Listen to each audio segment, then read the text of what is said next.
Radio Network.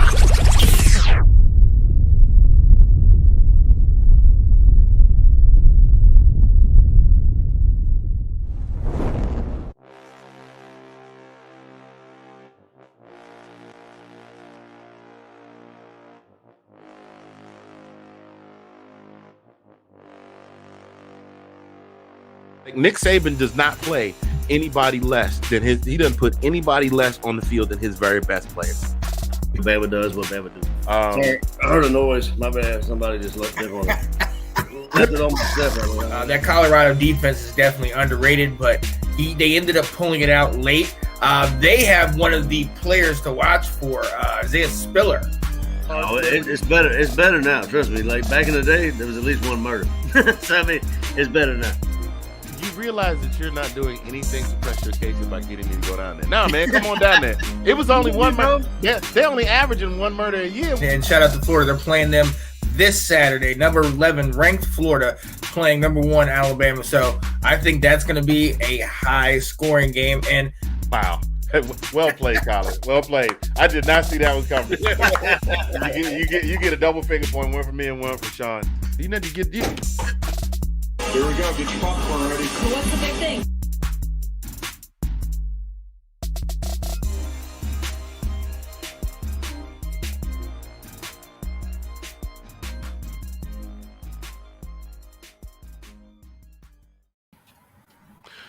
Hey gang, what's going on? What it do? What it do? What it do, baby boo?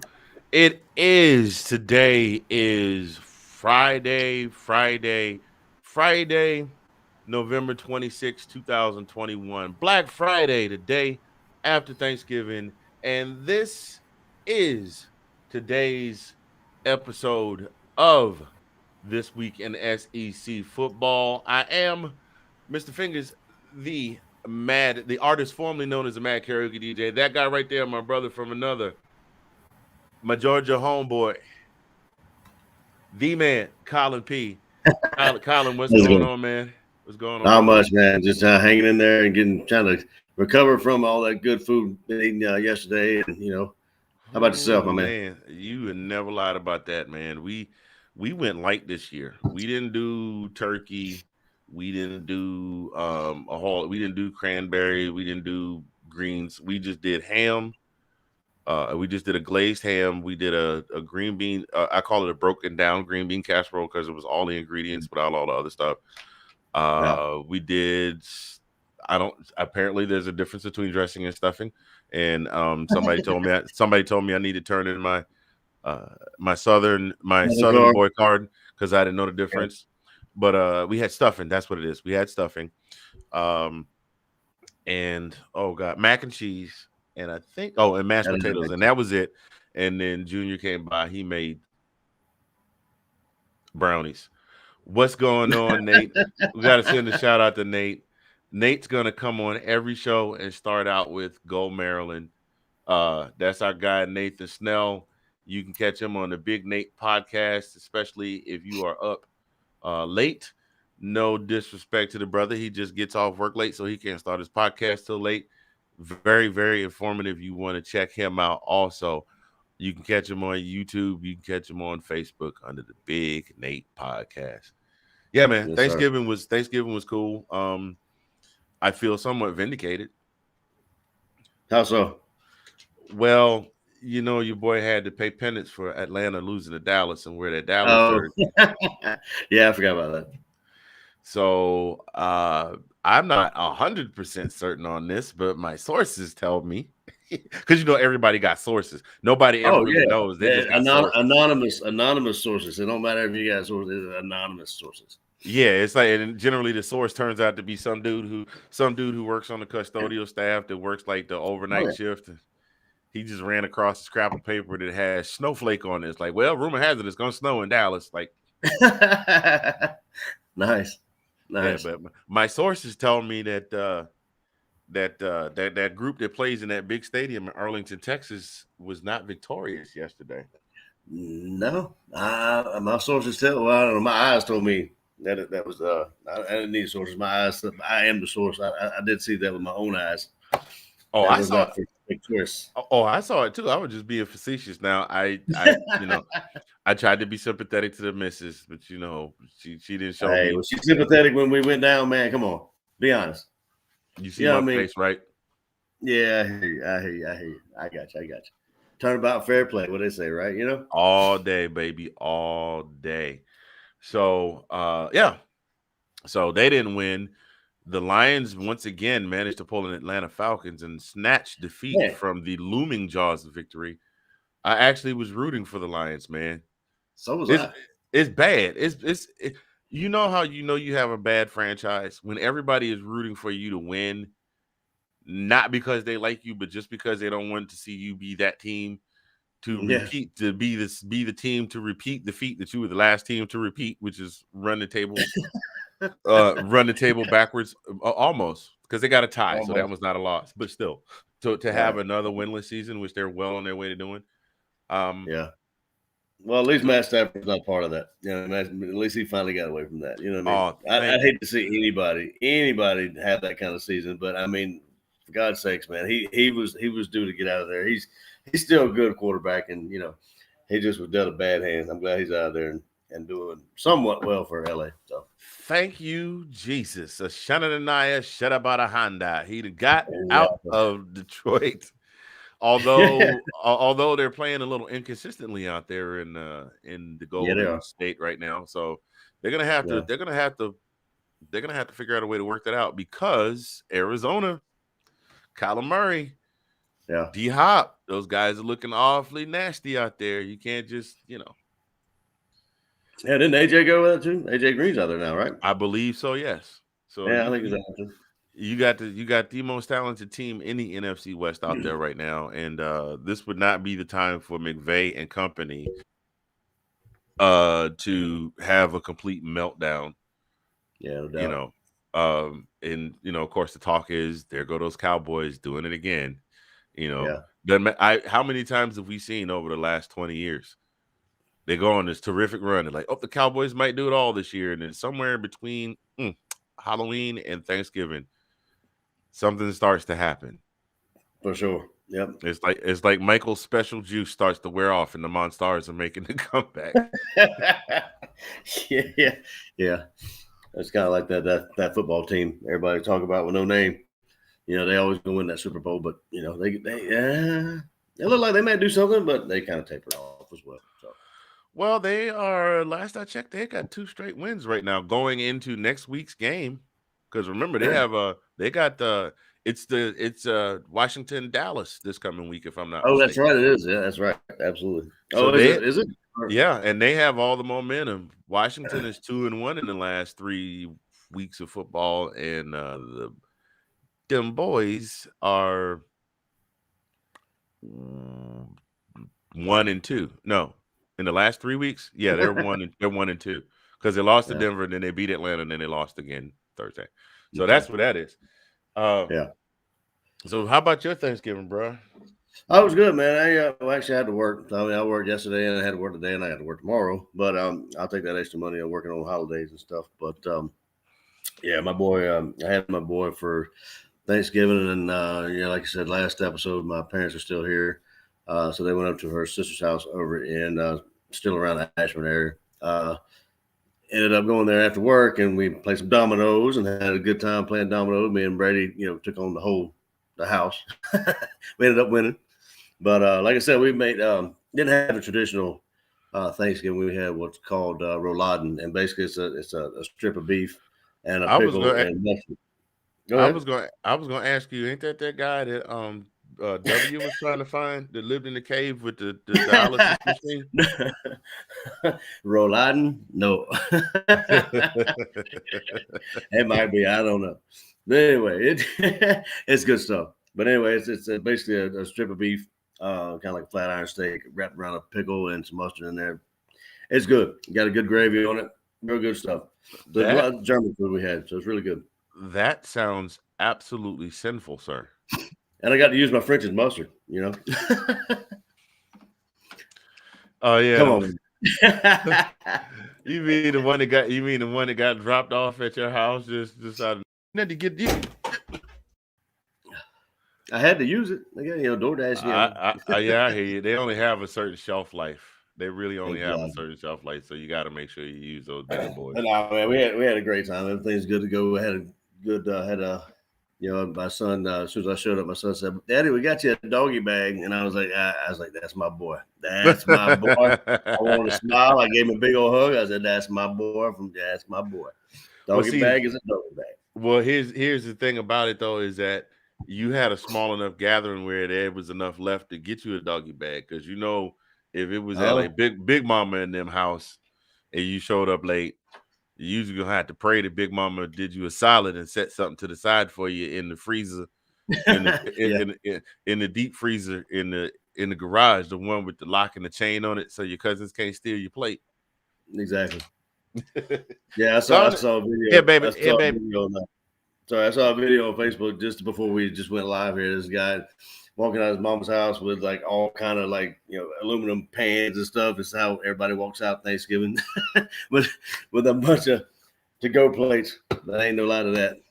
Yeah, baby, go reach in Big Mama apron. It's hanging on the hook by the oven. Reach in the apron in the front pocket. Don't reach in the pocket on the right, because that's the one where my cool filter longs is. Don't go in there. Reach in the other pocket where my keys is. Go in the garage. Go in the deep freezer. Go in there. Get your plates. Go in there. That's when you know you got it. When you got a lock on that freezer. You got a lock on that freezer. You know people going in there. Oh man. Go ahead, put it in your trunk. It'll be thawed out by the time you get home. You just pop it right on in the microwave. Go ahead, and Big Mama trying to take care of you. Yes, ma'am. Yes, ma'am. I appreciate you. That's exactly right. Man. So there was yesterday, and then the day I woke up thinking, I've thought that all day today that today was Saturday, just because this is the first Black Friday I've taken off since I have not had Black Friday off since 2001. Because really, did you have to take it off, or your company give it up to you off, or did they give you off Thursday and Friday, or I was working in the hospital at that point, and so it basically was like a 9 to 5. Well, it wasn't, but we kept banker's hours, and so we got the 4-day weekend. But that was the last November I had off, because I got out in May, the following May, and went full time doing the karaoke, and holiday weekends, as you know, for DJs are busy. So. Oh yeah, absolutely. So, and then I left that. I was banging. Yeah. Then I left the post office. I left the karaoke, went to work for the post office, and we don't get that Friday off either. We get Thursday off and go right back to work. So this is my first Black Friday. Like the last 2 years, my wife was like, "Why don't you take Friday off?" I'm like, yeah, I took Black Friday off this year. Couldn't do it. There you go. Can't do it. Can't do it. Well, listen, before we go another further and get into the good, we want to go ahead and send a shout out to our show sponsor, as always, the good crew at DJG Enterprises, custom engraved laser tumblers, and GreekGans.com, where you can get all of the best of your SEC team gear, whether it's football, basketball, whatever you want, they got it for you. So go holler at them today. That is www.greekgans.com. Thank you so much for being a sponsor of This Week in SEC Football. Speaking of, we got gear. We have our own gear. We launched a whole line of shirts, and I think I neglected to pull that up on the screen. But you guys know what they look like. I've been posting them like crazy all over the Big Blue Network that is undergoing a identity crisis, whether you want to call it Meta World Peace or you want to call it Facebook, whatever you want to call it. So hit the link down there today and go pick up some Zagnif gear. We're also doing This Week in SEC Football. We're giving away 2 T-shirts. We did the Bama Does the Bama Do T-shirts last week. This week we're doing the This Week in SEC Football T-shirts. And all you have to do is guess accurately who will win the Ohio State-Michigan game tomorrow, what the score will be, and be closest to the score without going over. If we have a bunch of multiple guesses, we will pull numbers from a hat, and 2 lucky people will go home with, well, they won't go home with it. We'll send it right to your front door. You got to come get it. Yeah, you got to come get it. Now I'm in Oklahoma. Good luck. Do you like Survivor? You only get $20 and $20 Naked and a and quarter. afraid. Naked and afraid. $20 and a quarter tank of gas. Good luck. Oh my God, you know how much a quarter tank of gas would be for them guys, man? Jesus Christ. Right. So we're going to send that right to your door. Send your guesses here. The reason I say that is because we do not want to clog up the comment feed. And I know Colin doesn't want to do it, and I don't either. We're not writing down your guesses. So make sure you send the guesses to that address, and we'll pick two right out of the hat. So there you go. That's what's going on with that. So I think it's the other guys that won the Bama Does with Bama Do shirt, they should be expecting there soon. Did you get those in the mail? Did we get those in the mail? Yes, they are on their way. Ashley and Buster, I already let them know they will be receiving them hopefully by tomorrow because they already shipped. We pulled the names on Sunday early afternoon. Yeah. Sent the order in right after we pulled the names. They shipped within less than 24 hours. And they shipped they ship from Texas, so it doesn't, Texas, they're nearby a major post office hub, a postal hub. So anybody that lives near a major hub, like in the DC area, has a couple of major hubs. You should get your stuff pretty soon. We got a question here that Nate wants to ask, and we'll go ahead and address this now. We'll just jump right into it. Absolutely. I don't know if you guys caught it, but earlier this week, Nick Saban had the press conference, and his radio show, he basically laid into the entitled fans. He just to paraphrase. Yeah. Just to paraphrase, he said, when I first came here, we were happy just to win a game. Now you guys are at the point where if we don't win a game by so many points, you're upset. And he said, you think you're upset? Nobody is more upset than those guys that are practicing every day trying to go out and win these games because they're not trying to win these games just for you. He said, you think they don't want to win these games for the heritage and yada, yada, yada. He said, nobody feels worse than those kids when they lose a game. And all of you entitled fans need to go take a seat. Now, this is, again, paraphrasing. This isn't a quote, but he basically lit into the entitled fans. The folks that were there were hooping and hollering like he was preaching a Sunday sermon. And to be the thing that got me that I really enjoy. I mean, like I said, I don't hate Bama by any stretch of the imagination. I don't. I hope we could beat them at some point during my lifetime. But at the same point, what he said, I was actually happy to hear. And he laid it out just flat out and straight. And the point that I heard that I took most appreciation for was this is not professional football. This is college football. These are young kids, and they are trying to make it to the next level. This is not professional football. And that right there, I took I took that to heart, that people need to understand that as well. Fans that are just taking it too far, Absolutely. And you're 100% correct. You basically touched on all the points that I had too. So, folks just need to sometimes just realize, listen, just because you feel a certain way about your favorite team, it is not incumbent upon them to win the way you would like. Oh, well, why didn't he throw it to so-and-so in the end zone? He was open. You still won the game. How come you're not giving the ball to Brian Robinson enough? It doesn't matter. You're still winning the game. Well, you guys could have won if you did X, Y, Z. Well, you're more than welcome to, when the position comes open, to fill out an application or at least send an interest letter letting them know you're interested, because those jobs are by invitation only. I know another team where there's a group of people that could, but we ain't gonna talk about that. Anyway, let the mailman eat. Anyway, did I say that out loud?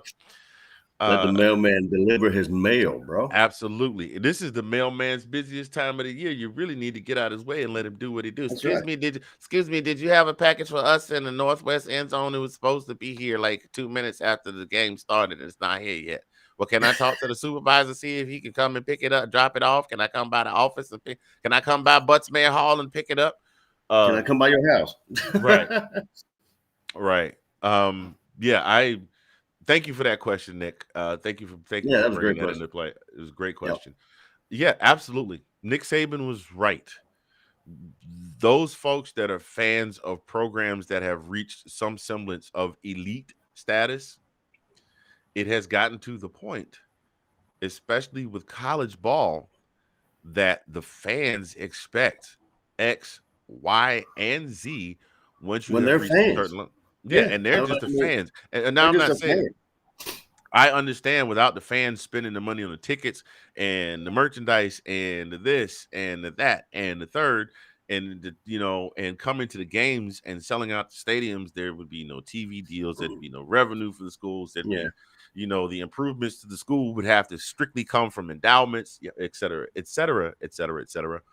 And I mean, I get it, but let these folks do what they do. Let coach, let the players play. If they don't do well, yes, you are entitled to have an opinion, but stop beating these I kids mean, you up.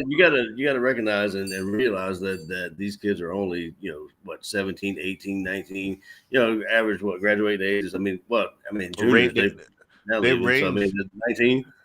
yeah, most of them Yeah. range in age from, I mean, if you got a late birthday, maybe 18 when the season starts, to as high Yeah. up as maybe 22, 23. If you got some guys that have been redshirted Yeah. or doing a grad year, taking a grad year of eligibility. Let these, Right. I mean, they're kids. Let them play. Let them play. If they don't win, I could see if it was kind of a Squid Game setup where Yeah. if Bama lost, then somebody in your family would pass away, or you would lose your job, or you'd have to give up a pinky finger. Then yeah, now you have some sort of investment. Other than, I mean, the football is basically just there for you guys to be entertained. It's a sport. We It's love it. entertainment. I Yeah, know you some. said it. I know some folks are gonna say, "Oh, that's blasphemy. It's not entertainment. It's lifeblood." No, it's not. No. It's not. Nobody. I mean, there It were may seem like it, but it's not, right? I mean, it may seem like it sometimes, but people are. I mean, you and I are both the biggest fans in the world. I mean, we're the biggest dog fans that I know. You know what I'm saying? I know a lot of Bama fans that are, they live and die. They live and breathe Crimson, and I get it. But I mean, at the end of the day, it is a game. It is, and you're a fan. You have no, really nothing to do with it. These kids are actually playing for a chance to get it to the next level. You know what I mean? right. But it's You know, it's crazy. I but think you hit the nail on the head, though. I think. I mean, I was very. I mean, I shouldn't say use the word impressed, but I mean, I was happy to hear him talk like that. Not like he hasn't done before, but I mean, Right. it is in these in certain words, kind of hit me a little bit differently. Buy a ticket, go to your seat, sit down, enjoy the game. Thank you for coming out. Have a great time. Please make your way to the exits. Get home safely. We appreciate you. Roll Tide. Done. That's it. That's it. Yeah, exactly. Please scream Exactly. and yell as loud as possible to help encourage the team. Boom. Done. Like there was a whole thing a couple of years ago about was it last year they won the championship? Yeah, it was last year when the fans were actually leaving in the third quarter because the game was such a blowout. Is that what people want? They want to be able to leave in the third quarter, go back out to the tailgate, have a few extra in the tailgate, get some free before they go party someplace else for the night and tie some more on. Is that what they're wanting? Yeah. I thought mean, if I paid money for a ticket to be at a game, I'm watching all the way down till the clock strikes zero. I might hang around and watch. I might watch the what's going on afterwards, just to be like, oh, there's the reporter over there. Oh, look, there's Holly Rowe. That kind of thing. Oh yeah, absolutely. So well said. Yeah, I don't give a whole ton of props to the Crimson Tide, but big ups to God. That sounds so old now, but big ups to Nick Saban for coming out and saying exactly what was on his mind. We will see you guys in 2 weeks on December 4th in Atlanta in the Mercedes Benz Dome. In the Mercedes-Benz Dome. So where were we gonna go from here? I know exactly where we were gonna go from here. We were gonna talk about. Let's go ahead and jump on this too. We'll get the fluff out of the way. We'll get right into the meat and potatoes a little bit later on. Yeah, we go. The Lincoln Riley saga continues. 2 weeks ago, I believe it was, before the Baylor game. Every Wednesday, Lincoln Riley does a radio show from a remote location, like some restaurant or something. And he didn't make his radio show. Immediately, the speculation started bouncing around because we all knew the LSU job was open. We all knew that LSU was reaching out to people that they wanted potential candidates to take over the job after the departure of Ed Orgeron. And people were like, well, there's a flight strip down there and, we can get his logs or whatever. For some reason, they couldn't get his logs or whatever the heck happened. But now people are actually, he's gained how many followers on Twitter, Mr. Kiffin? I mean, I'm sorry, Mr. Lincoln Riley. Like he's got. We got. There's Harold Perkins. I mean, he's Walker Howard. I mean, he's an LSU commit. So I mean, there's a couple. I'd say about 5. There's five actually new followers of Lincoln Riley right now that actually have ties to the LSU program. So there's a lot of speculation in that area. Right. And now people are actually logging. They're following the flight logs. The flights are leaving Oklahoma, going to Baton Rouge, and when they're coming back. There has been absolutely zero confirmation whatsoever.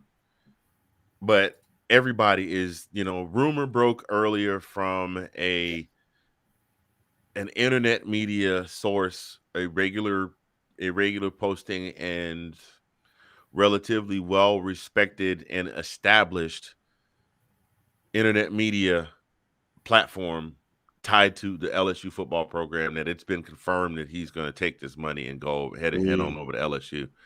Also, it's been speculated that an offer was made to him by Oklahoma, but they're not going to match. They're not going to be able to match what LSU has. And so now, everybody's all up in arms. Like, is he going to leave after what he's built? I don't know. What are your thoughts? Do you think that, I mean, if it were you, you're Lincoln Riley, you've won 6 Big 12 championships. You basically dominate the conference. You get the pick of the litter when it comes to in-state recruiting. You're excellent at recruiting. You're very good at quarterback coaching. What do you do in this scenario?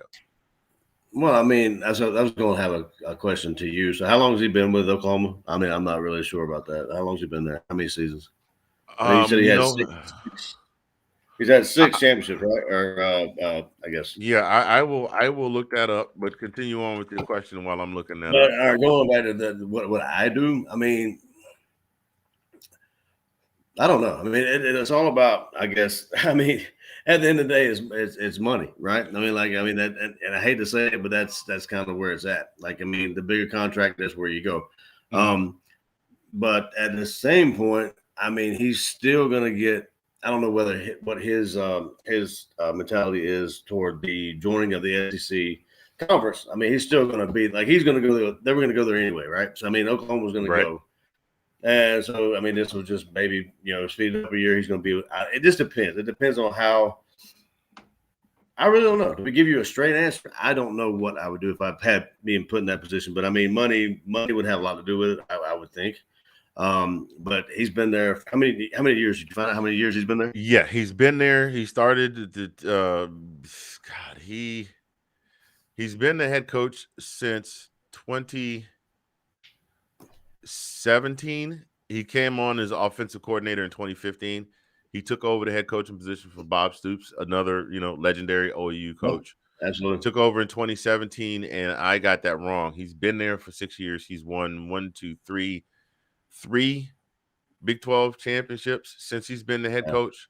He is on his way to winning this year. He came in second last year.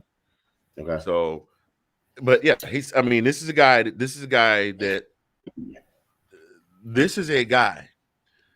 that has everything laid out for him in Oklahoma already. The foundation has been laid. That's a difficult decision. I mean, like I said, if you had all that laid out, I mean, I have nothing to. I don't know. Well, here's the thing. Here's the thing that people are saying is a kicker. He's been. I said kicker, and I'm thinking about Greg the Leg struggling to kick anything over 35 yards. But here's the flip side of that coin. You've been the head coach at this school. This is your 5th season. You've won 3 conference championships, and you can't get over the playoff hump. You can't get over the playoff hump. You can't get to the championship. It's got 0 championships to show for it. Now, patience and practice makes perfect, because nobody just becomes the head coach and immediately, I mean, it's rare, immediately turns around and gets a playoff berth. But they're saying that might be the big motivator for him to leave is the money. Number one, 10 years, $95 million will make him I mean, just that would be a slightly higher paid coach than old St. Nick. yeah. And LSU, the last 3 head coaches at LSU have all won national championships. Yeah. I mean, that would be a something to gravitate him toward there. I mean,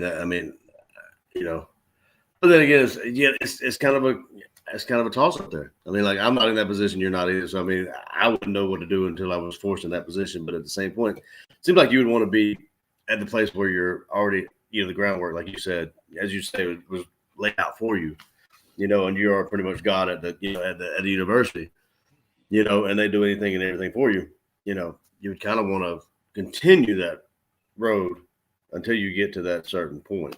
But do you think he thinks it'll be a shorter amount of time if he goes to LSU to get to that point where a playoff or a national championship? What do you think?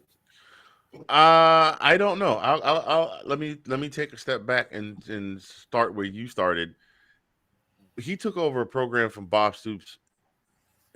Essentially, what Bob Stoops did was Bob Stoops was dad. He was the oldest son. They used to work on the car together and all of that good stuff, like the old classic muscle car. He got the muscle car up. He got it running. He got it in pristine condition and handed Lincoln the keys and said, "Here you go, son. This is yours." And now he's contemplating whether he wants to sell that muscle car for something shiny that might appear to be shinier and sleeker. Now, as far as answering the question about the LSU, you've got a school where the last 3 head coaches have won national championships. You also have a school where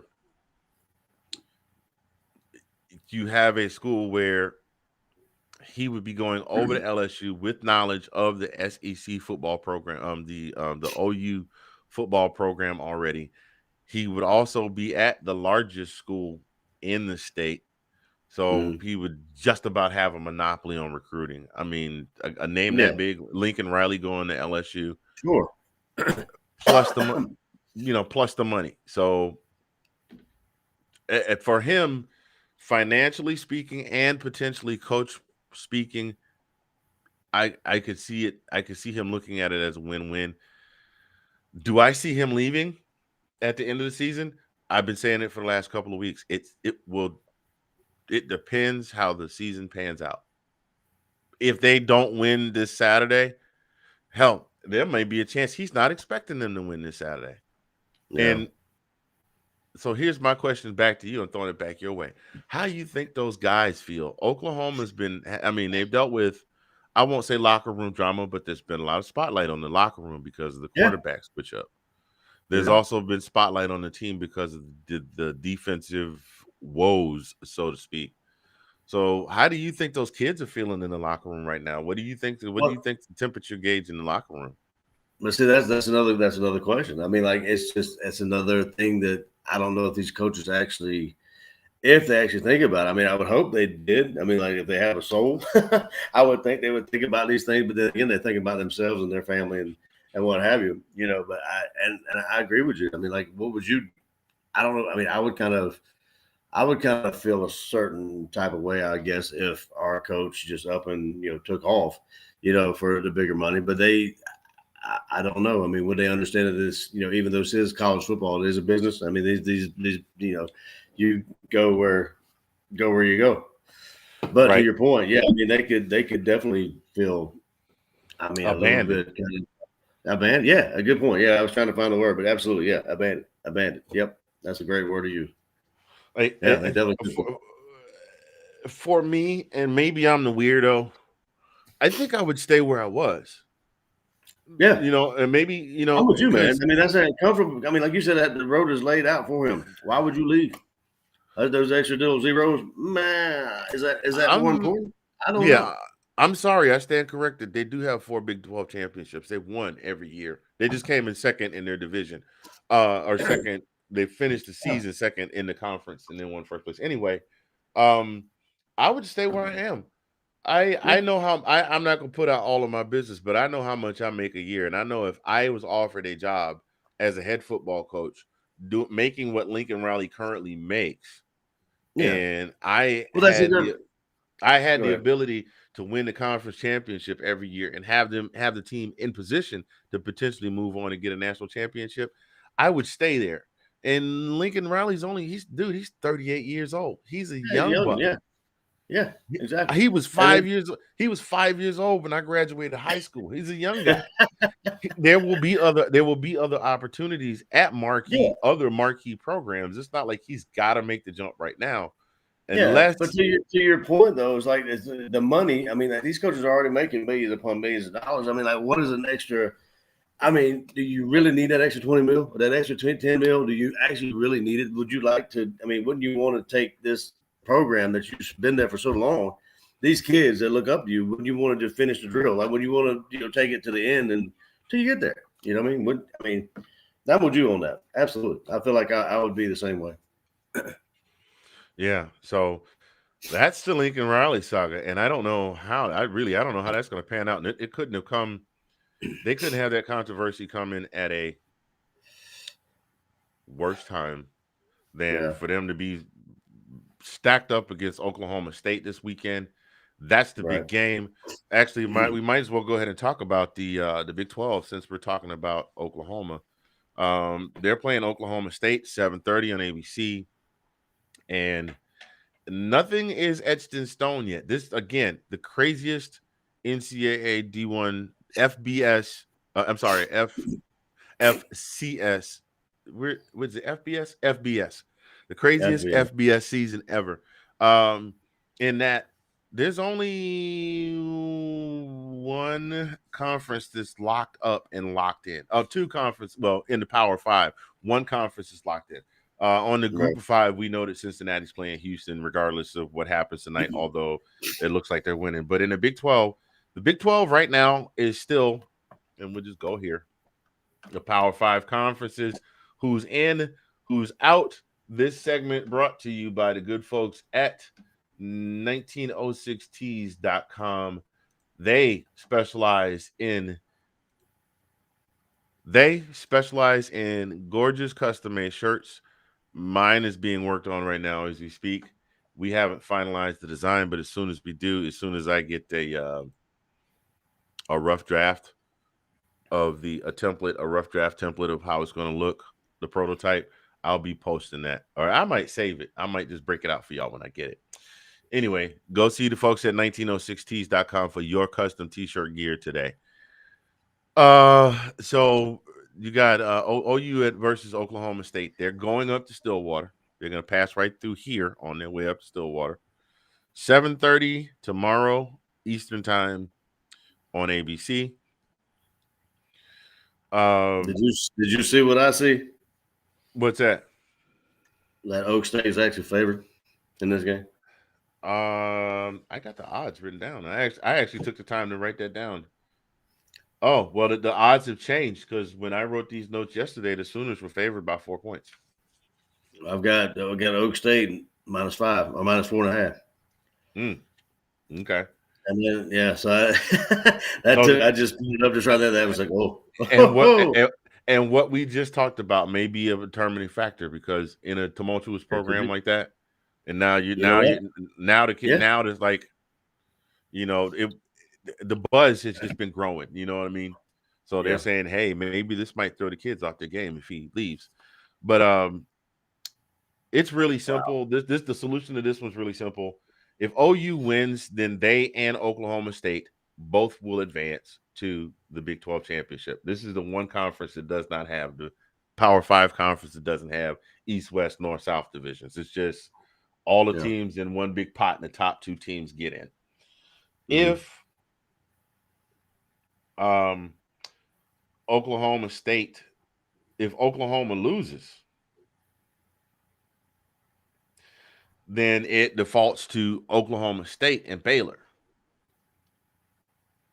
Yeah. Now, here's the question. If OU loses tomorrow, does Oklahoma State get in? What do you think? I don't know. Because that would, I mean, I think, do they get in? I don't know if they get in. Like, do they get into the playoffs? Because that's what I mean. The term. Go ahead. Go ahead. No, go ahead. I'm sorry. Go ahead. What were we saying? The term I've heard thrown around a lot is the sexy pick.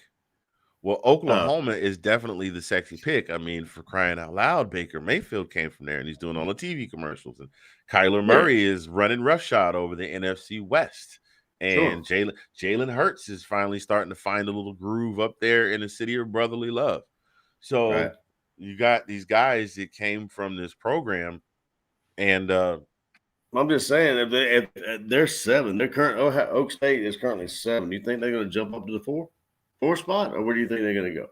It depends on how, it depends on how everything else shakes out. Because remember, we have an Ohio State team at number 2 who has to play Michigan, who is ranked 5, something like that. Yeah.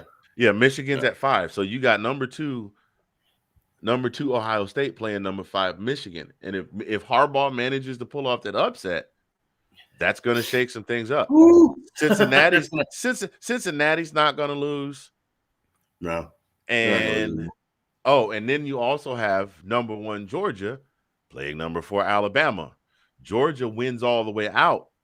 That's another slot open. Now we're talking you get where I'm going with this? I got you. So that leaves the door open for, now granted, they would still have to leapfrog Notre Dame, who's not going to lose to Stanford. No.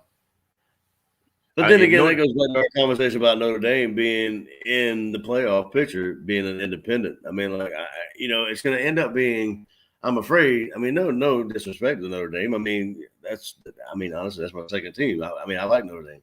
But at the same point, that it would be another situation where it was like, what was it, 2 years ago? I guess it was when, it was Clemson. Clemson played Notre Dame in the first round, and Alabama played, Ohio State, I guess it was. Well, I can't remember, 2 years ago. But whenever Clemson played, whoever played Notre Dame that year was going to beat the tar out of them. And they did. And they did. There was no doubt about it. But I'm saying that's opening up like another thing to happen this year if it's going to happen this way. That's the biggest thing. That's the biggest thing that bothers me about Notre Dame is they play as an independent.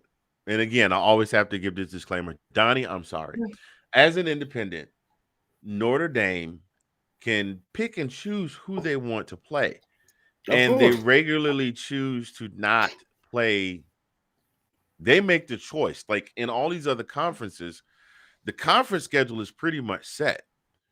Yeah. And then they pick out, okay, you're gonna play a soft opener here, and it's the TV money too, right? It's got TV money, and they got a contract with who is it? I guess it's CBS or somebody. NBC. They have a deal with NBC. ABC.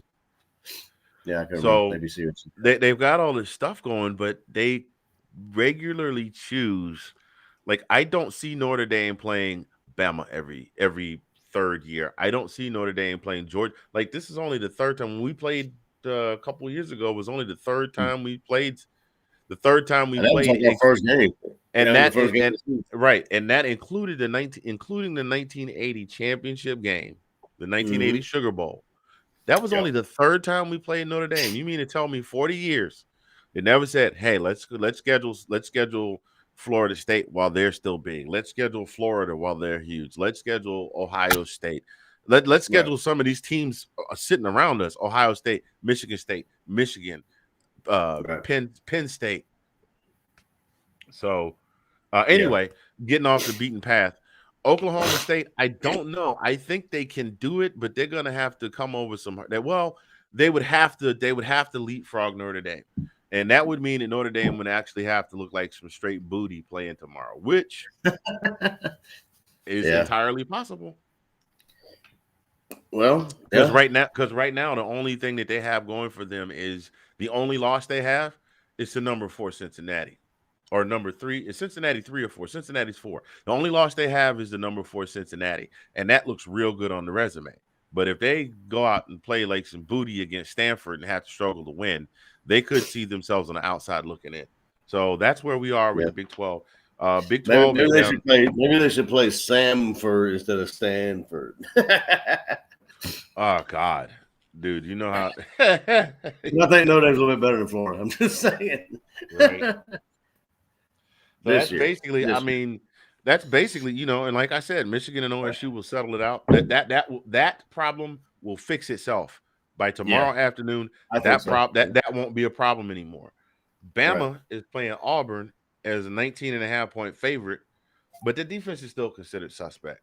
And they could go down to Jordan Hare and walk away with a loss, whether Finley is looking shaky or not. If Harsin can cobble something together, and then if Baylor winds up winning the conference, here's the thing: if Baylor winds up winning the Big 12 conference, and the Big 12 is effectively eliminated from CFP contention, so that's where we are with the Big 12. Going to take a step back. I want to talk about the ACC. The ACC is out. They are not going to make the CFP this year. Their best two teams are Pitt, who is 6-1 in the Coastal, and Wake Forest, who's 6-1 in the Atlantic. They both have 2 losses. Clemson and North Carolina State are both 1 game behind Wake Forest in that Atlantic division with 2 conference losses. So the games to watch in the ACC this weekend: number 17 Pitt at Syracuse. That is at 7:30 tomorrow on the ACC network. Number 18 Wake Forest versus Boston College. That's at noon on the ESPN2 network. Pitt's favored by 13 in that Syracuse game. Wake Forest favored by 5. And then we have number 20 North Carolina State versus North Carolina, who is playing right now, right? Or just finishing up? They're playing that now. They're in 11 minutes left in the second, and NC State is winning actually 14-3. Okay, and they need that win. So they need that win to stay in. So Clemson is 6-2 in conference. North Carolina State is 5-2. We already talked about Wake Forest. So if Wake Forest wins tomorrow, it's a wrap. It's done. They're in. If Wake Forest loses and Clemson and North Carolina State win, so North Carolina State wins tonight, Clemson wins tomorrow, Wake Forest loses, North Carolina State gets in. If State and Wake Forest, if State loses tonight, which doesn't look like it's going to happen, and Wake Forest loses, Clemson gets in because they have the tiebreaker over Clemson, because that was their second loss of the season, because the first one was to Georgia. So right now it's looking like Clemson's going to be eliminated. Clemson's going to be eliminated, but Wake Forest still have to lose. And I don't think Wake Forest is going to lose the Boston College, bro. Clemson lost to NC State. Clemson lost to NC State. That's what I said. Yeah, they have the tiebreaker. You got it. Yeah, I'm sorry. My bad. The big game to watch in all of this, of course, is Clemson versus Clemson at South Carolina. Clemson at South Carolina. And again, when we talked on Monday, I was like, "Holy hell, they're 8-3." I thought they were far worse than that. But the biggest thing with Clemson is they have given up 1,100 yards rushing. Woo! Goodness gracious. And 7 touchdowns. They're giving up 104 yards per game on the ground. And then they've allowed 9 touchdowns in the red zone. That's 4th in the country. They're ranked 14th in rush defense, ranked 94th in time of possession, which is a big thing in the ACC. They like to grind it out. There's no real big stats that stand out for Clemson.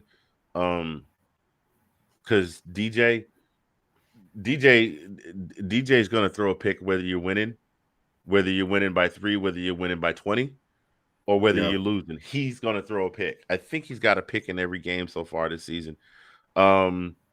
He only has 2 touchdowns against non-conference teams, 2 passing touchdowns. That's it. Only 2. 11 games. He's only thrown 2 touchdown passes against non-conference teams. Wow. And they're playing in South Carolina, so that they're going to be playing against a home crowd, a rowdy crowd who's going to be rooting like hell for the Gamecocks. His pass percentage completion rate is horrible. He hasn't been over 55% all season. Overall, he's 55.1%. I'm sorry, I lied. 0.1%. Ooh. It dropped from 56.3% in September. It is right now. This month has been 53.8%. He's Right. only 30% completion rate inside the 10-yard line. You know, that's one of the easiest ways to score. I think it's easier to throw a little screen pass or a dump pass Oh yeah, a from little off inside the tackle. 10-yard line. Yeah, Yeah. a little something off tackle. Do a play action fake when half the line draws right, and the bootleg. friggin' run a bootleg. Like he's just not making it happen. Yeah. Keys to win.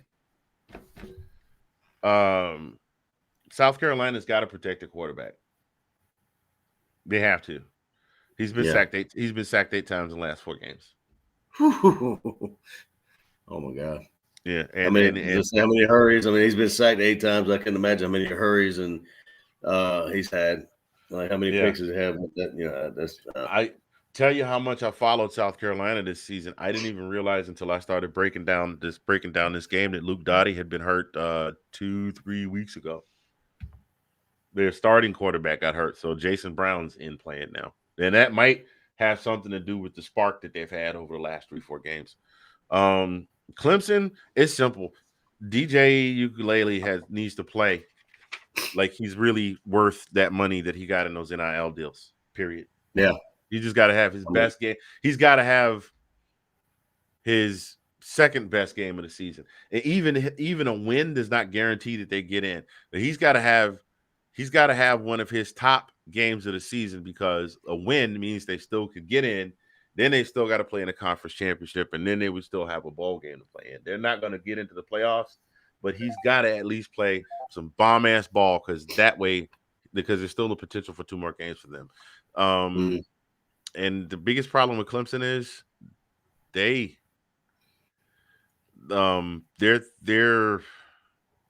the games they've had some squeakers, man.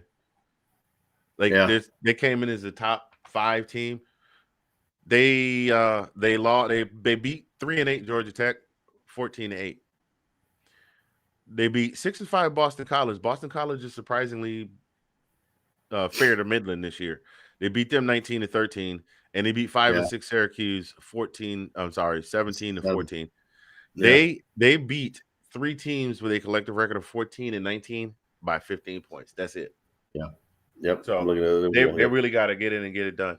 So what do you think? And they were talking. I can't remember who I was looking at, but they have turned it around surprisingly. How they, aside from those 3 games we just talked about, those squeakers. But I mean, they've actually turned it around after we played them the first game of the season. It looked like they kind of took a downslide, and they kind of brought it back a little bit. Which was surprising. It was very, very. It was iffy if they could right the ship or not. Yeah, I mean, you have to. He's got to get off his butt and do something. DJ does. Yeah, he does. Absolutely. If ever there was a time for him to prove that he was worthy of all the accolades they gave him all preseason coming into the season, this is the time, because at least he can end this year with some semblance of a success story. Right. Yep. I agree. Yeah. So that'll do it for the ACC. Like we said, the ACC is out. They are not going to get into the CFP, but there's still lots of drama around who gets into the conference championship. Next up, our good buddies out west in the Pac-12. Our good buddies out in the Pac-12. Let's see who is in that team, the Utah, Did you say Utes? Yeah, 2 Utes. What is a Ute? Yeah, I love that. We can watch that all day long, bro. oh yeah, absolutely. They've already clinched. That win against Oregon last week was huge, bro. Absolutely huge. I enjoyed watching it, to be honest with you. Yeah, it was huge, and it wasn't just the fact that it was an upset. It was the fact that Utah just came out and said, "I ain't scared of you." But to pull the Bernie Mac, I ain't scared of you, mother. I ain't scared of you, mother. So they came out and they whopped them, and now they're 8-3. and they're And waiting they on the did that winners. today. And They did that today as well. Oregon can still get into the playoffs, but now they have, a couple of losses. And the Oregon will play Oregon State tomorrow. Yes, And yep. that's who Utah will be facing up against. So, a proud moment out there in Mormon State football history that their team jumped up and beat Oregon in the face. So Oregon's going to have to go back and reconfigure the wardrobe combinations for next year, but maybe they'll try again next year. But those doggone Did you say Utes? Yeah, 2 Utes. What is a Ute? Yeah, so we got Oregon versus Oregon State. That game is 3:30 ESPN, and Oregon is favored by 7. The Big 12 games to note, because we talked about them since we talked about Lincoln Riley. You got Oklahoma State at 7:30 on ABC. You got Baylor versus Texas Tech. That's at noon on Fox Sport 1. Baylor is it's favored by 14. Sponsored by 14. Sponsored by this segment brought to you by. Next up, the Big Ten. The Big Ten, it is obvious that Ohio State is probably going to win this thing. Of course, they still got to get by the Wolverines this coming Saturday. Yeah. That game is at noon on Fox. Ohio State an 8-point favorite. There's nothing we need to say that can rehash anything about OSU. They have just been taking lunch money all season long. They've been the bully.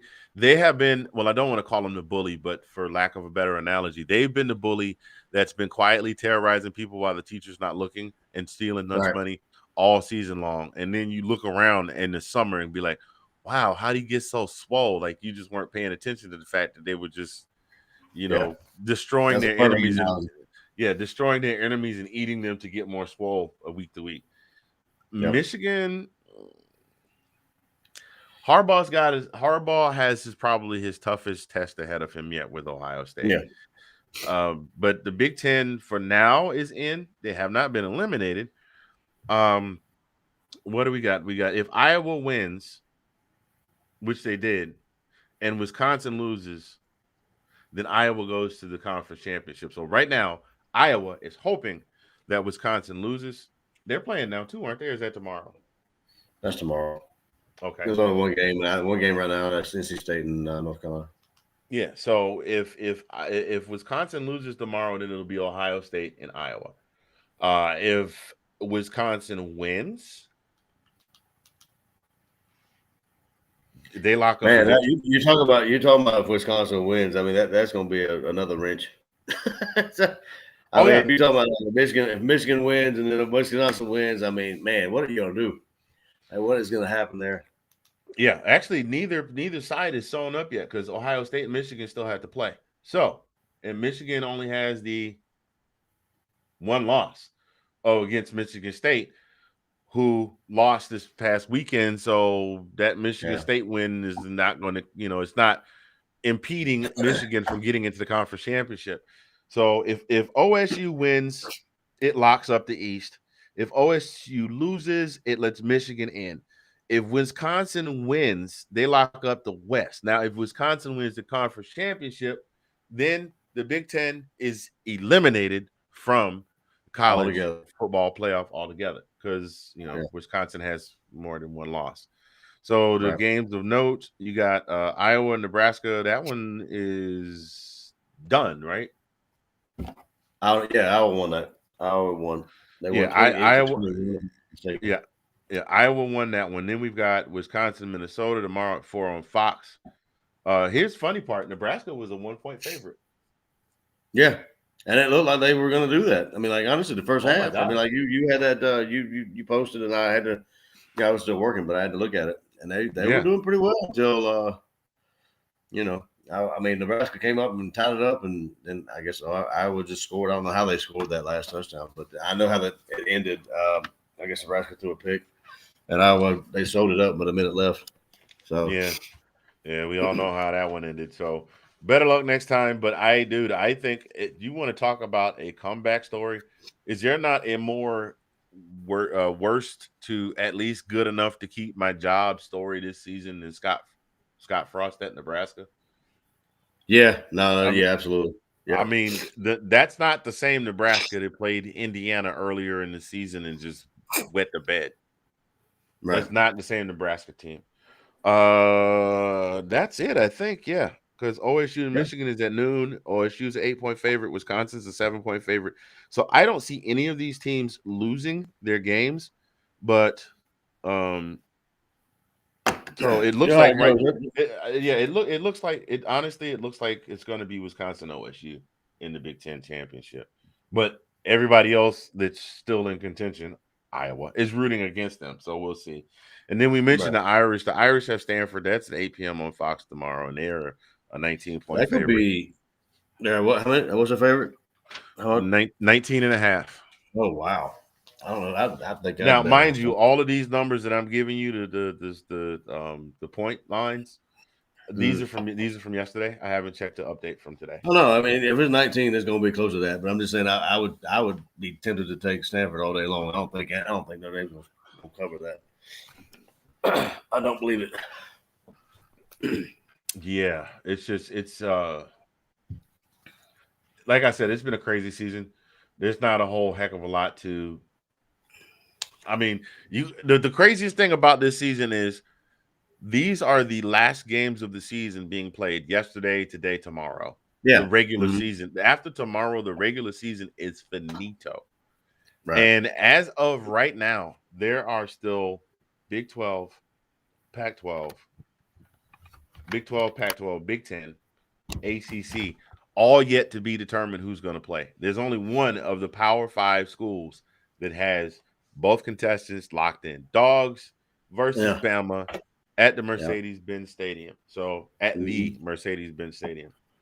Yep. So moving forward, we'll talk about the SEC.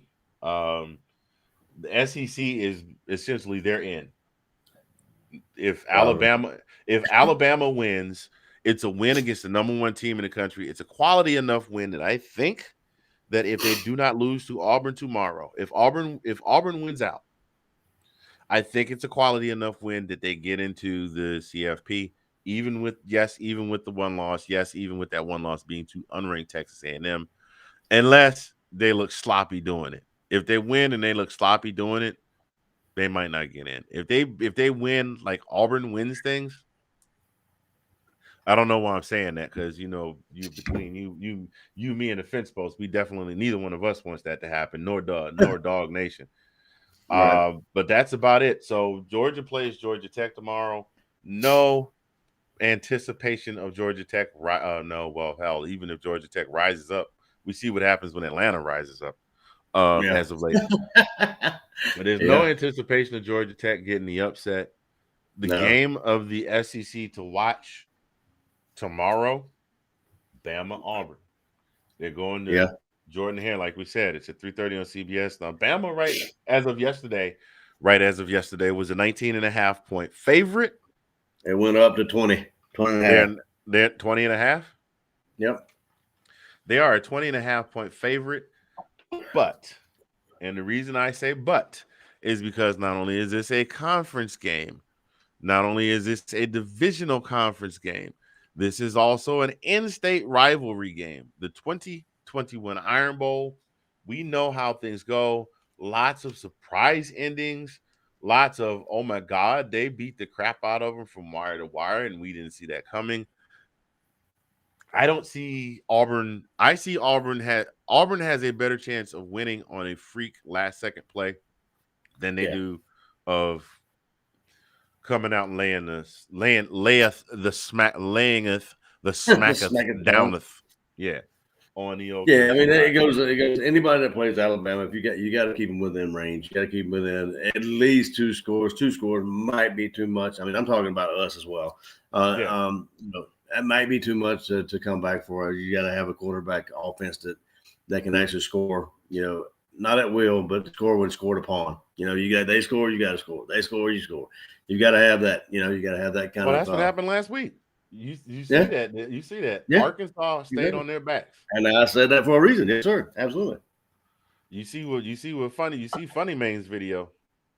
Yeah. He's like, "What do you hear?" It's like, "I'm the ghost of struggle when the ghost of struggle when future." I'm just Like, because you're not Yeah. saying, "Oh man, we play Arkansas." You not wait. Are you telling me? Are you saying? Yes. Go ahead and warm your vocal cords up, pimp. Just get them ready. So Exactly. I But yeah, do. so, I mean, I'm happy. I'm interested to see what's going to happen in that game. I mean, like I said, maybe it might be over first half. You never know. You know, it might be. I don't know. We'll see if Auburn, comes out swinging the first half and gets up a little bit. But what's hit that button? What's that saying that I got that's copywritten? Oh, your world famous saying. I mean, we have seen these guys come in and do a lot of amazing things, but somehow I had to get you wrong one. Tennessee fan wanted to. He said, I heard you had leftovers. I need to drop you off another bottle. Bama does what Bama do. There we go. That's it See? right there. Absolutely. A lot of truth to that. So yeah. What are your keys to the game for Bama to win? For Bama to win? Yeah.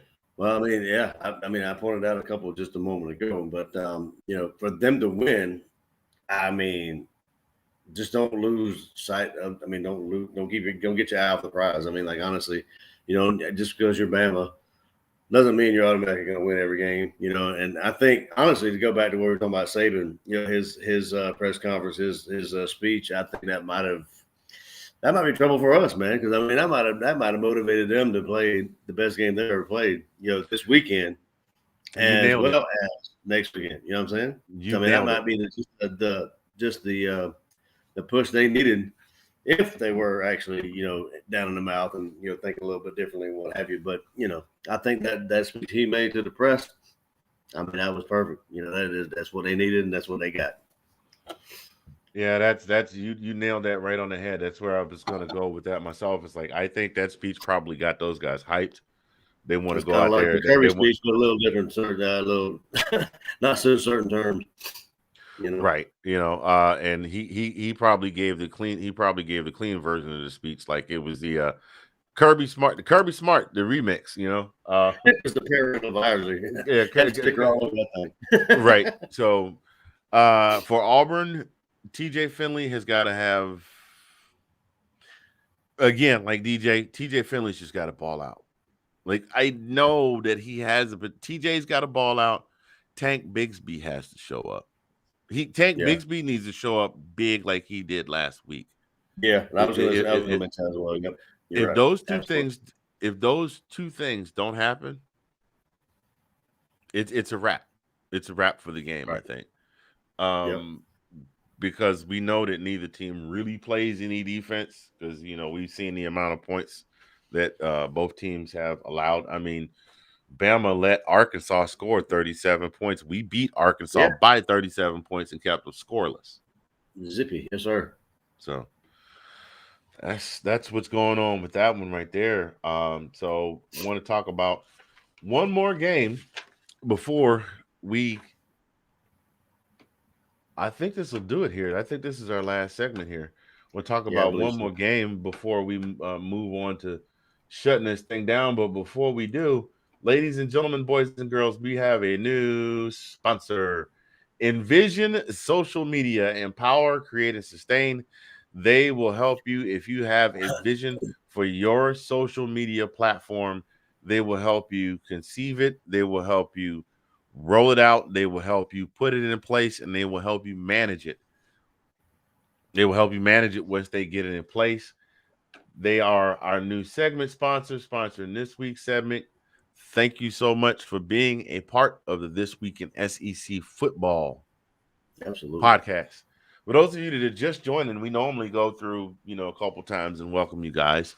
Hey, how are you doing? I am Anthony. That guy right there, the brother from another, is my man Colin P, chilling in the DMV. So the Egg Bowl.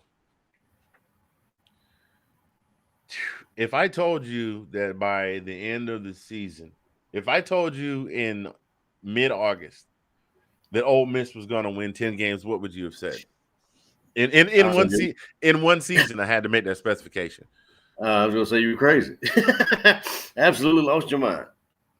Well, yeah, for the first time in program history, Ole Miss has finished out the season with 10 wins under the direction of old Lane Kiffin, who Mr. at one Kiffin, point yes, sir. did he pull off his shirt at one point, or was that another coach? I don't know. He probably did. No, that was he's a show in and of himself, man. I do like the guy. I mean, you can't help but like him. I mean, like he's definitely one of the. He's definitely a show. Yeah, well, they definitely handled business yesterday evening, 31-21. Actually, the game was a lot closer than it looked. Ole Miss got out to a good jump. Yeah. Mississippi State started reeling them in. Will Rogers had another 300-yard game, 336 and a touchdown. Matt Corral did 283. I had to look it up. It was 283 was the final tally. 1 touchdown, 1 pickle, and 1 rushing touchdown. And didn't you say he was like the rushing leader there for a minute of that game? And he had like 45 yards rushing. He was the rushing leader for the entire team until the week he hurt his ankle. Oh, okay. Oh, wow. But he still finished the regular season 3rd on the rush list with 597 yards. He passed for 3,334 yards this season for a total of 3,931 yards. And 31 touchdowns. 30. 31 touchdowns because he had 20 passing and 11 rushing. So that's how he got to 31. But he scored. Tell you how integral a part he is to the team and why he should be a serious consideration for the Heisman. He accounted for 100% of the passing TDs, 33% of the rushing touchdowns, and 50% overall of the offense in general. Just from him throwing the ball and running and tucking and running. That is absolutely nuts. You don't see it. How many rushing yards did you say he had? How many rushing yards total he had? For the whole season? 597. Whew, that's a lot for a quarterback. Yes, that is a lot for a quarterback. I mean, think about how long it took Cam to get to 1,000 in a season. Yeah. No, absolutely. I'm saying for a quote unquote, he was deemed somewhat of a pocket passer there earlier, right? And then he became a runner. Or was he always been a runner? I don't remember him at Florida. I was not introduced to Cam Newton until he got to Auburn, and by then he definitely was running. He was running like Forrest Gump from that moment on. No matter where I went, I was running. You might not believe it, but I run like the wind blows. Anyway. I just want to go home. Yeah, right. Go ahead. I think I'm tired. I think I go home now. I'm tired. But what can be said about Matt Corral that hasn't already been said? Now, in fairness, there's 2 other guys ahead of him that I think one of the 2 of them will wind up winning the trophy. That being either C.J. Stroud or Bryce Young at Alabama. C.J. Stroud, obviously, at Ohio State. I don't see Matt winning that Heisman. I think he will be in the running. What year is he on the program? I think he's a junior. I think he'll be there, but I don't think he'll win it. I'm voting for Jordan Davis. I'm sorry. The hell with all the others. You say that like you got to vote. I'm saying if you got to vote, I got a vote in my head. Okay. I was just gonna say if you got a legitimate vote, then you need to let me know where you went to vote because I don't know. I don't have that kind of clout, bro. You know I've left the house twice today. I ain't seen no Heisman ballot boxes in my neighborhood. Yeah, no, that's a vote in my head. I'll vote for him all day long. That boy, after he scored his touchdown last week, I loved it. He needed that. That was one thing he needed before he left the college. So yes, that was. I was like, oh snap! They gave him the ball to score a touchdown. Okay, again, they didn't make it the first time. They had to get to him one more game. He had to get it. I see you, big baby. And then he ran in the video that I posted where he ran out. And that kid just seems to love Georgia, the program, the fans. He ran out. They made him they made him an honorary member of the Red Coat Band. Absolutely. Coat and all. Dude, he's been He's been nothing but great on the field and nothing but great off the field. I mean, how can you not reward somebody like that? You know what I'm saying? You can't, but let's be real. I think people were a little premature on the Heisman hype. Yeah. Not that I don't. Do you think it was actually serious? Do you think it was actually really serious talk? Oh, I guarantee you there were folks that were serious about it. You haven't seen some of the debates I had to delete as from my position in the perch as admin that I had to knock comments back because people were really going hard at each other because you're a stupid filth flarn and you're flarn to you too. And like, okay, yeah, no, man, it ain't that serious. You too. That's funny. It's really not that serious. He never was seriously in contention. I mean, there are oh God, the young man in Alabama. Yeah. I mean, no. Let's bring it back. I'm sorry. I wanted to touch on this. I'm glad I just remembered this. How about Bowers getting snubbed on that award? And he has the most. If you want to go by stats, he has the best stats than the other three people that were actually in the running. He has the best stats of all three of the ones that are in the running. How in the world do you overstep him? I don't get it. We live in a kinder, gentler world, and I guess they figured, well, he's got enough. We'll let somebody else that's not somebody that's not as fortunate. We'll give them the awards. I really don't know. I mean, the stats didn't lie. The boy was electrifying to watch. Yeah. He was the number one receiver on the squad. Speaking of, he's got more yards, he got more touchdowns than the other three. No, I'm sorry. He's got more yards and more touchdowns and more catches than the rest of the three, if I'm not mistaken. I mean, there may be one stat that maybe I'm wrong. I think he does. I think if I remember correctly, he did lead in all the stat categories. Speaking of receivers, how about the wide receiver one may be returning? I don't know. I don't think he's going to see any action this Saturday unless JT goes in because it doesn't. You think that's a tandem? You think that's a tandem, JT and him? If you look at the stats, he's got higher production when JT plays. Of course, that was of course he's been out for so long, right? Right. Well, you're also talking. Yeah, you're also talking Stetson. You're also talking the Stetson from last year versus the Stetson of this year.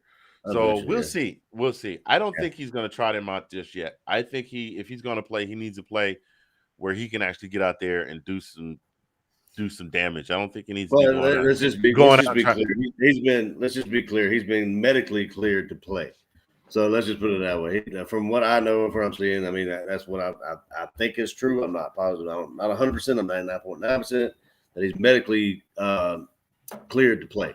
Now, will he play? You and I's best guess on that. I have no idea. But I'm hoping he does get a little what you call garbage time, or you and Sean call garbage time, just get in there and play a little bit, get a little, used to the game. Because I really think we're going to need to, I don't say need him, but we could definitely use him, on the, next weekend and possibly during the playoffs. So I'm hoping the best absolutely.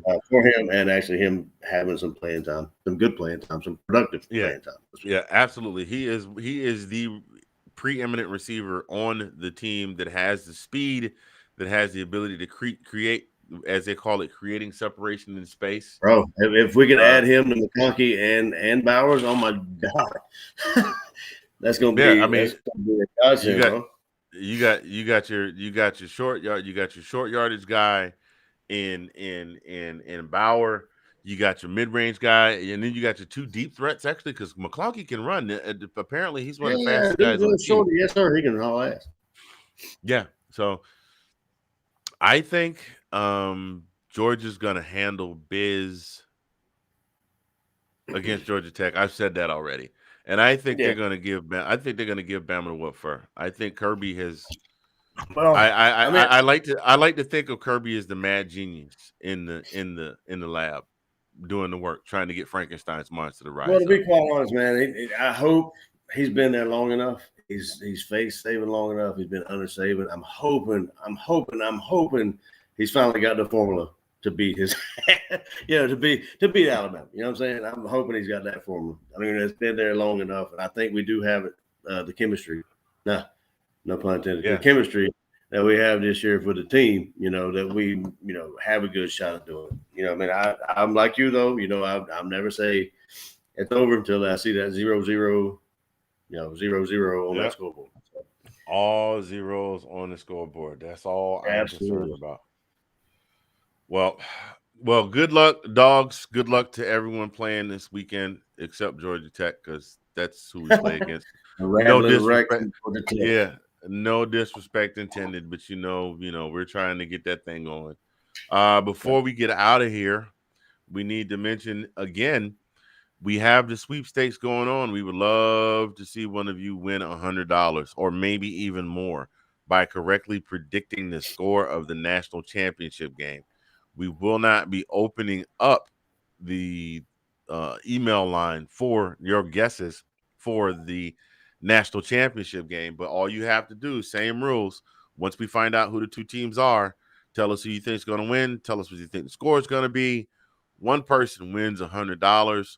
And how you can do that is go to patreon.com, Zagner Productions. Sign up for a $5 package. You get 5 guesses. Sign up for a $15 package. You get 10 guesses. And sign up for a $50 package. You get 15 guesses. And that means you can flip-flop them any way you want to. They don't have to be for the same team. They don't have to be the same score. You can do whatever you want to with them. But that's how you enter that competition. Also, don't forget to go and pick up some really, really smooth Zagnif apparel gear. The link is, where is it? There it is. Right there. Hit the link there. Go pick up some Zagnif apparel link today. We appreciate you guys for tuning in. Absolutely. Final thoughts before we get off of here today. I think that this year, if for no other, has made a huge case for. It's always been the league says, we got this covered. And then somehow or another, they managed to cobble together something to make it work. This is the first year where we have seen the ball of the ball of string that pops out on your pants completely unravel and leave you, backside out. Mm-hmm. I think it's time for the committee to really dig in and say, okay, we need a playoff and we need one now, because the playoff committee is just now. Here's the thing: the playoff committee has actually been as far as top 5, maybe top 10. They haven't been that far off the mark, even with the kooky decisions that they've made with who gets in and who doesn't. Like even right now, it doesn't make any sense to me. It didn't make any sense to me up until Saturday night. It didn't make any sense to me Saturday morning of last week that Michigan was ranked higher than Michigan State because Michigan State had the tiebreaker. Well, then they had old boy go out there and clarify why they did that, right? I think so, yeah. Did it make any more sense to you the following day, or did it ever make any more sense to you after that? I just want. I listen. I knew the answer. I was just asking. That's about the best I can give you. But that's my final thought for the day. I think that college football as a whole, at the D1 level, will definitely benefit from a tournament system of some kind. Sure. Yeah. At least 8. If it's not 12, do it in a little bit in sections. I mean, if you want to do 8 first, all right, let's see how that works. Like I said, I've always said before, you'll get these other teams that otherwise would not have even been looked at or won't even be like batted eye at the 14 playoff system. Your TCUs, I mean, even your Cincinnati's right now. Cincinnati's in jeopardy of not making playoff, and they're actually a decent team. But and then you got just UCFs and all that kind of stuff. And they'll break all that out. Oh, gotcha. You know what I mean? But we're not paid. That's too high of our pay grade to be making these kind of decisions. I mean, I got you. Well, ladies and gentlemen, I hear what you're saying. Yeah, absolutely. It doesn't look like I know I don't have anything else for the good of the crowd. What about you, sir? I'm pretty good, my man. I enjoyed this episode. Yeah. So man. I may ping you later tomorrow, since we got some more tomorrow night, just to throw some commentary up. But we'll hash that out once we get off the air. Ladies and gentlemen, we thank you for joining us today. On behalf of myself, Mr. Fingers, my co-host, my brother from another, Colin, our sponsors, DJG Enterprises / GreekGans.com, 1906 Tees, and Creative Media. Whoops, I'm sorry. Brother, I have been fighting it all day. Envision Social Media. My apologies, Janika. Thank you very much. That is the CEO of Envision Social Media. I've been wiped out. But anyway, we thank you guys for tuning in. Don't forget to go by, log on Facebook. You can find us on the Zagniv One streaming page. You can listen to us on the Zagniv One Radio Network. You can find our YouTubes at Zagniv1 / Zagniv Productions. Make sure you check out each and every one of those platforms. Don't forget to enter your guesses this weekend for a t-shirt in the Ohio State versus the Michigan matchup. Your chance to win another t-shirt. And even if we just have 2 people, that's who wins, because that's how we roll, because we like to be people of our word. We appreciate y'all. We will see you more than likely next week. You might see us this weekend, but more than likely next week. Y'all take care. We'll see you next time. Yeah.